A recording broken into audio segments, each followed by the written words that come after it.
بسم الله الرحمن الرحيم. الحمد لله رب العالمين، والصلاة والسلام على أشرف الأنبياء والمرسلين نبينا محمد وعلى آله وصحبه وسلم أجمعين. سبحانك لا علم لنا إلا ما علمتنا إنك أنت العليم الحكيم. اللهم علمنا ما ينفعنا وانفعنا بما علمتنا وزدنا علما. أيها الأحباء، وحلقة اللباد أما الدرس اللباد إكساب سنة صلاة هي أهمية iyo qiimaheeda iyo mansiladeeda waxaan darsiga hore kaga hadalnay ahmiyada salaada iyo fawaa'idda ay leedahay. waxaan insha Allah wax yar ku kabayaa darsiga hore fawaa'idda ay salaadu leedahay qaybo ka harsanaa. waxaa ka mid ah fawaa'idda salaada laga helo Ilaahay subxaanahu wa tacaala inuu dembigaaga ku dhaafayo, sida nabigeenu cadeeyey calayhi الsalaatu wasalaam axaadiid badan. wuxuu nabigu ku shabahay calayhi الsalaatu wasalaam, wuxuu yidhi qofkiin haddii gurigiisa uu hormaro webi oo maalinkii uu ku qabaysanayo 5 jeer, jirkiisu wax wasakha miyaa ku harayo? mayaa la yidhi. sidaas wuu yidhi salaadaha 5 ah. wuxuu nabigu cadeeyey calayhi الsalaatu wasalaam 2 salaadoodoo walba inta u dhaxayso in lagugu dhaafayo dembigii aad intaa 2 salaadood dhexdooda aad gashay, inuu ilaahay kugu dhaafayo. bal nabigu calayhi الsalaatu wasalaam wuxuu cadeeyey dunuubtu inay tahay dab oo kale. xadiidkii nabiga calayhi الsalaatu wasalaam taxtariquun faidaa sallaytum alfajra الظuhra buu yihi nabigu calayه الsalaatu wasalaam, faidaa sallaytum اlfajra hasalathaa, waad gubanaysaan. dunuubtu waa dab oo kalaa laga cabiray, lanna dunuubta iyo macaasidu dhibaatooyinka adduunka iyo aakharadaba iyagaa keena oo sabab u ah qofka inuu dhibaatoodo. sidaa darteed ba waad gubanaysaan fajarkii baad tukanaysaan, way idinka dhaqaysaa. sidoo kale haddana waad gubanaysaan duhur baad tukanaysaan, way idinka dhaqaysaa. 5 waqti buu nabigu sheegay calayhi الsalaatu wasalaam, ilaa uu yidhi cishaha kadib markaad dembiga idinka dhaqdo salaadii cishe ayaad seexanaysaan idinkoon waxba dembi alla idiin qoraynin. salaadu fawaa'id badan oo aad u badan oo la soo koobi karin ayayna leedahay.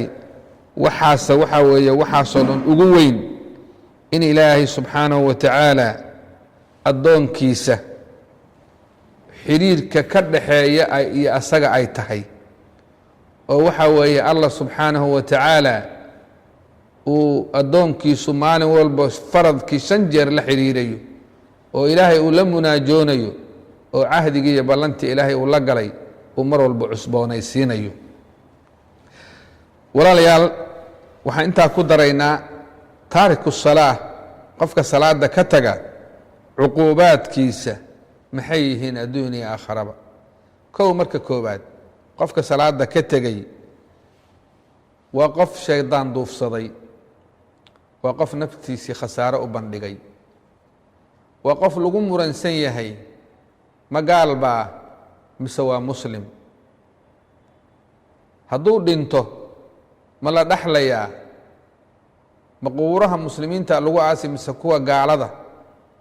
halkaas inay dood ka taagan tahay xaqiiqatan, yacni waxaa weeye waxaa cuquubadaa iskale qofka taariku salaadka ah. islaamnimadiisiba in lagu muransan yahay, diintii ma ku jiraa? hadduu kas iyo diiddo iyo inkira salaada, iyada la iskumaba khilaafsana inuu gaal yahay oo diinta ka baxay. taa waa midda koowaad wey. midda labaad, waxaa qofkaas uu halis u yahay haddaanu ilaahay u toobad keenin oo ka shallaayin salaadiina aanu tukan, inuu khaatimo xumo ku dhinto ciyaadan billaahi tacaala, su'u lkhaatima iyo ciriiri nolosha adduunyada uu ku jiro. sidaasuu qur'aanka ilaahay wuxuu ku leeyahy, waman acrada can dikrii faina lahu maciishatan dankan wanaxshuruhu yowma alqiyaamati acmaa. qofkii ilaahay wuxuu yidhi dikrigayga ka jeesta, salaaddii baa ka mid ah. yacni waxaa waye nolol ciriiri uhu adduunkan ku noolaanahayaa, aakharana waxaa la keenahayaa isaga oo indhala oo waxba aanan arkaynin. qofka taariku salaadka ah maalinka qiyaame ayuu waxa weeye khasaarayaa. lanna saan tilmaanay salaaddii waxa ugu horeeya oo qofka laga xisaabiya maalinku ilaahay hor tago oo qabriga galo ayay noqotay. qofkii markaa salaadiisii ama salaad wadan ama waxa weeye salaadiisii kharibay, hadda waa khasaaray ciyaada biاllahi tacaala. taariku salaadka wuxuu ilaahay subxaanaه wa tacaala ugu goodiyey ciyaada biاllaahi cadaab. fakhalafa min bacdihim khalfu adaacuu الصalaaةa waاtabacuu الشhahawaati fasawfa yalqowna gaya. waxaa laga soo sheekayey dadkii wanaagsanaa oo ilaahay subxaanaه wa tacaala ku xirnaa ambiyadii saalixiintii. kadibna waxaa la yidhi waxaa bedelay kuwaasi kuwo kale oo waxa weeyaan salaaddii dayacay oo shahawaadkoodii naftoodu waxay un rabtay iska raacay. waxay la kulmi doonaan buu yidhi ilaahay subxaanaه wa tacaala gayan, kuwaas waadi jahannamo ah ciyaada biاllahi tacaala. sidaan tilmaanay cuquubada taariku salaadka waxaa ka mid a inuu yahay maxalu khilaaf bayna alculamaa oo gaalnimadiisii islaamnimadiisa lagu muransan yahay. cuquubaadka taariku salaadka waxaa ka mid ah qofkaasi waa qof adduunka aan nolol wanaagsan ku noolayn, lanna waa qof xiriirkii ilaahay subxaanaه wa tacaala u dhexeeyey isaga gooyey. ilaahay subxaanaه wa tacaala uu waxaa weeye naftiisa u tala saartay iyo shaydaan hawadiisa iska raacay. sidaa darteed ayaa waxaa weeye dhibaatada ugu horeysoo helaysa adduunka waxaa ka mid ah inaanu deganaan iyo raaxo iyo xasilooni midna aanu arkin. xaggi naftiisii, caafimaadkiisii, reerkiisii, irsaaqadiisii, awlaaddiisii, yacni waxaa weeye ciriiri ayuu ku jiraa. dadka waxay u qaybsameen haddaad u fiirsatid in badan oo ka mid ah salaadda 3 nooc. qaar aama tukanba, wejigaba ma dhigaba, wuxuu sugayaa maalinkuu dhintay in lagu tukado. ilaahay baan ka magan galnay subxaanaه wa tacaala.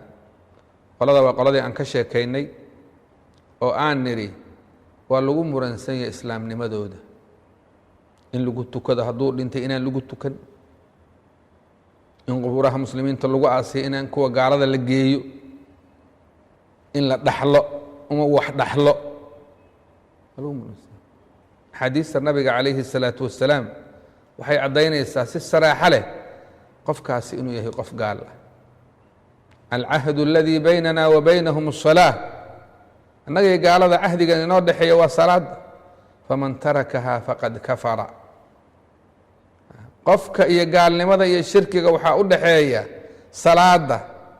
qofkii ka taga waa gaaloobay. axaadiidtaas iyo aayado bay culimmadii u daliishanayaan qaarka aaminsan oo qaba taariku salaadku inuusan diin haysan islaam. marka qaar aan tukan oo xaalkoodu halkaa uu maray. qaybta labaad waxaa weeye markay waxaa weeye jaani salaan bay tukadaan,